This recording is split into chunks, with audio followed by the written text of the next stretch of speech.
This video was sponsored by BlueStacks, and if you don't know what BlueStacks is, it is a completely free emulator that you can use to run Azur Lane and other mobile games on your computer instead. If you have ever run into lackluster issues with your phone regarding its performance or overheating or anything, well, you don't have to worry about that with BlueStacks because you're running it on your computer instead, which could potentially get you much better performance as well. I personally use it to go and run Azur Lane and to record my YouTube videos for it, so I can definitely vouch for it. If you are interested in this, there is an affiliate link in the description and the pinned comment below, and it will actually give me some support too, so I can continue to keep making these videos for you guys. Peace out! Hey guys, I'm Andrew, or FBA Open Up on the Lexington server, and today we're going to be looking at everything that needs to be covered in this brand new patch note update, featuring a rerun of Bismarck's event, Scherzo of Iron and Blood. Let's get straight into it. So getting the important stuff out of the way first, let's discuss new skins. To go and simplify the list a little bit further, and to go and speed up the process, I have a spiceometer. It's either spicy or not spicy. Let's begin. Drake, hella spicy. Cheshire, quite spicy. U96, not spicy. York, very spicy. Z36, Bismarck, spicy. King George V, spicy. Everything's spicy. Did someone say Bismarck dorm? Oh my god, it's Bismarck dorm. The Bismarck dorm set is back. Personally, this set looks super clean in my opinion, and I would highly recommend picking it up. Because guess what? You can get your not Bismarck and put her in a chair. Wow. Fantastic. To whoever made this perfect Cheshire skin, I love you. Okay, back on topic. If you go to shop, there is a Scherzo Summer Lucky Bag. You can buy this if you meet any of these categories. 1. If you want to buy a Lucky Bag. 2. If you have money and you want to spend it and support the game. 3. If you're a whale. 4. 20 gems. It's good. Yeah. Anyway, you can also get a random ship skin, including any of the cool skins from this event, including the New York one, the new U96 and Z26 one, and of course the two PR3 ship swimsuit skins being Drake and Cheshire. Buy it if you want. Now, let's get into something really useful, to the event shop guide. As always, there is a ton of awesome things to buy in the event shop, and the first on the list that I would recommend, even though there's 3 event shops going on right now, King George V is very high priority for everyone. She actually cannot be dropped from any map in this event, which is kinda dumb, so make sure to buy her from exchange unless you believe in that 0.5% chance in the event gacha. She's actually very good as well, especially in mob fleets, so you won't regret picking her up. There is a ship review on her coming later in this video. Now of course, the PR3 blueprints are also very high priority, as they save a tremendous amount of time and coins. Along with that, there is just your standard recommendations, golden oil, if you ever need them, and purple general parts because you will always need more. Like I have 26 right now. I'm gonna buy that right now actually. I need those. On to how to farm Scherzo of Iron and Blood. Unlike the newer events, this event doesn't really have any outstanding stages to farm. There is no cool SR ship to go along with either the B3 or D3, there's only purples at max, and there is no event equipment that is only for this event that is particularly useful. So, just to get the maximum amount of event currency, farm B3 if you can't do the hard mode stages, or farm D3 if you can. So B3 and D3 are actually pretty good stages. You can get a lot of these really nice equipment drops. The 40mm Bofors is a very solid anti-air gun that focuses more on higher DPS but smaller range. The triple 406mm is the best main gun for battleships without a salvo-based barrage. The repair toolkit is a very versatile aux gear used for basically every vanguard due to its very nice survival boost that it provides. And finally, the anti-torpedo bulge is yet another vanguard aux gear that is quite solid. Now along with the fact that you can actually get the 2 map exclusive drops right here, being Scharnhorst and Gneisenau, you can use them in your PR farm for FDG or Odin. So overall, this is just a really well-rounded stage, so you can get the maximum amount of event currency per clear, get those 2 map exclusive ships right here, and some really nice equipment drops too. So yeah, farm this stage. Now onto the ship review segment of the video. As you can see by my horrendously low cube count, I have pulled everybody except for U96 and U556. So excuse the lack of that ship while I talk about them. First of all, let's talk about U96. So, she is a new SR Wolfpack submarine, and you heard that right folks, a new top tier, tier 0 SR submarine has been introduced, and her name is U96. Now, she is really good, and she serves as a perfect addition to the overpowered SR submarine Wolfpack fleet, which you can see right here, being U47, U101, and U81. Now previously, these 3 were top tier and unrivaled in performance, but now that U96 has been introduced, she is yet another super viable option in case you are missing one of them. In fact, she is actually on par or if not even better than some of these people, so she is really good.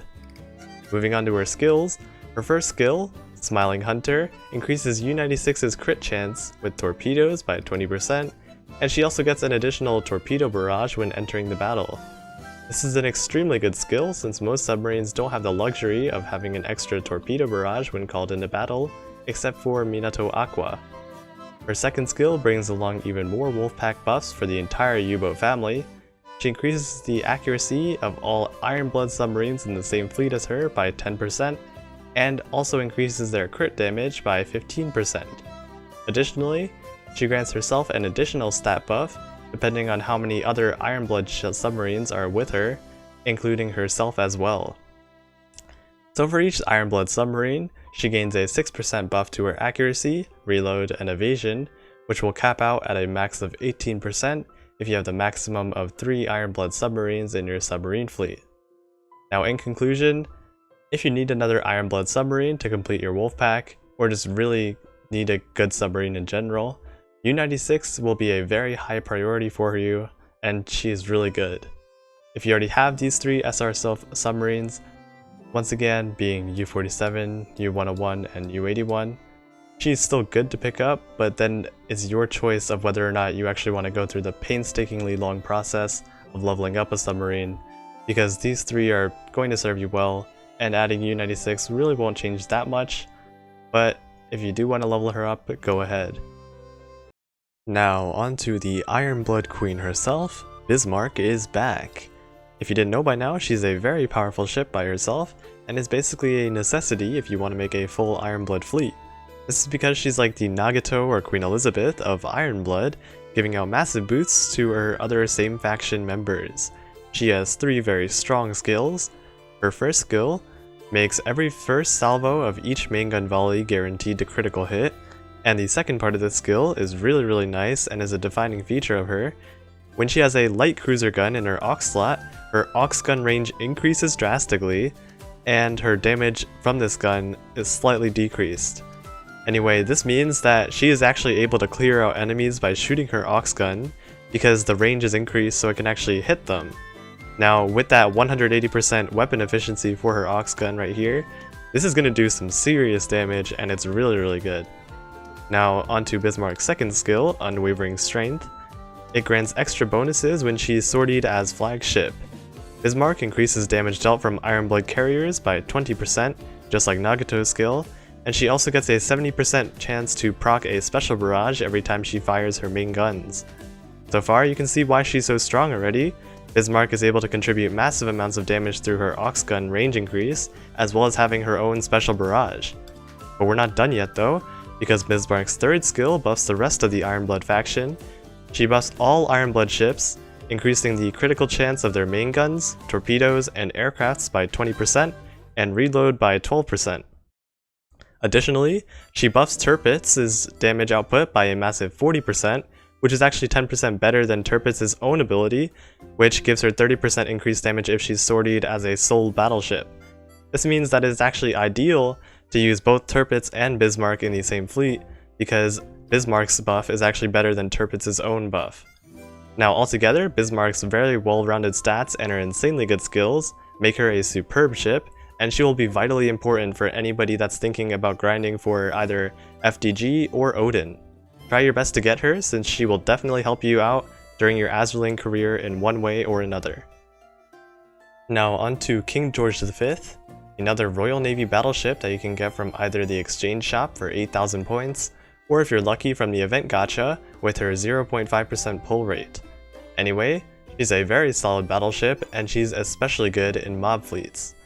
King George V has two skills. The first, Armament Optimization, her red skill, grants her a 70% chance to proc a special barrage every 24 seconds, and it also gives a massive buff to a normally bad gun, namely being the quad 356mm main gun right here. So anyway, this skill reduces the loading time of her first main gun salvo by a massive 75% when she has this gun equipped, allowing her to proc around the 10-second mark of each battle. In addition, when she has this gun equipped, her main gun crit chance is increased by 20%, and the spread of it is reduced by 2, and her barrage is enhanced. So this skill is amazing for mob fleets, as King George V's uptime is like unrivaled. She will always have something shooting, switching back and forth between her 24-second barrage and her main gun proc, so she will basically be having things shooting a lot of the time. However, if you want to use King George V for boss fleets, you would actually want to use the regular 446mm still, as it has a much higher damage than the quad 356. So whatever gun you prefer to run on her, she will perform excellently. I personally choose to go and run her with the quad 356, because I like using King George V for the mob fleets, and I like how the quad 356 matches nicely to fill the empty space in between her barrage procs. Now she also has a really nice yellow skill that gives a couple of nice buffs to herself. Her damage against Sakura Empire, Ironblood, Sardinia, and the Sirens are increased by 10%, and in addition, if she's sortied with 3 other Royal Navy ships, which excludes herself, she gets a sizable 20% buff to her firepower, reload, evasion, and anti-air. So, make sure to go and pick up King George V from the exchange shop before the event ends. She's definitely a great ship. Now onto the 2 purple submarines you can get in this event, being U-73 right here, and U-556, who I accidentally retired. These 2 purple submarines that you can get are not really too different than the other purple submarines, so there isn't really much to discuss. Generally speaking, just remember that the gold rarity submarines perform better than the purple ones, so unless you just don't have enough gold submarines yet, or if you want to go and maximize the Wolfpack buff, then those are the only 2 reasons why you would be using a purple submarine, or actually use any of these new submarines right here. Now for the 3 destroyers that are being added in this event, being Z36, Z26, not that, and Echo, they're all okay options, and I guess Echo is collectible, I guess. Generally speaking, if I'm wrong, someone please correct me, but the only good Ironblood destroyers are Z23, Z1, and Z46, and even then there are still better alternatives for destroyers.